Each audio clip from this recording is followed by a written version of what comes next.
Low pakoda, ಸೊಳ್ಳೆ ಗುಯ್ಗುಟ್ರು ನನಗೆ ವಂಶಿ ಪಿಸ್ಕುಡೋ ಥರನೇ ಕೇಳಿಸ್ತಾ ಇದೆಯಲ್ಲೋ. ಇದು ನಿನ್ನ ಮಿಸ್ಟೇಕ್ ಅಲ್ಲ, ಬ್ರ್ಯಾಂಡ್ ಮಿಸ್ಟೇಕು. ಏನಂದ? ಏನಿಲ್ಲ ಕಣಪ್ಪ, ಇದು ನಿನ್ನ ಮಿಸ್ಟೇಕ್ ಅಲ್ಲ, ಲವ್ ಮಿಸ್ಟೇಕು ಅಂತ ಹೇಳ್ತಿದ್ದೆ.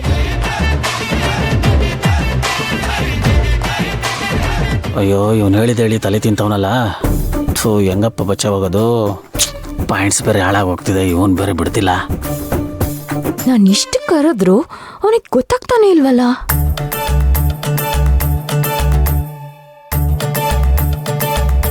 ಕೃಷ್ಣ, ಹೇ ಕೃಷ್ಣ,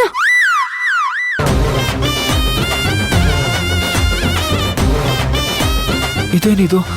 ಮೊದಲೇ ಯಾವುದೋ ಗೆಜ್ಜೆ ಸೌಂಡ್ ಬಂತು, ಆಮೇಲೆ ಯಾರೋ ಪಿಸ್ಕುಡೋ ಥರ ಆಯಿತು, ಇವಾಗ ಯಾರೋ ಕೃಷ್ಣ ಕೃಷ್ಣ ಅಂತ ಕರೀತಾ ಇದ್ದಾರಲ್ಲ.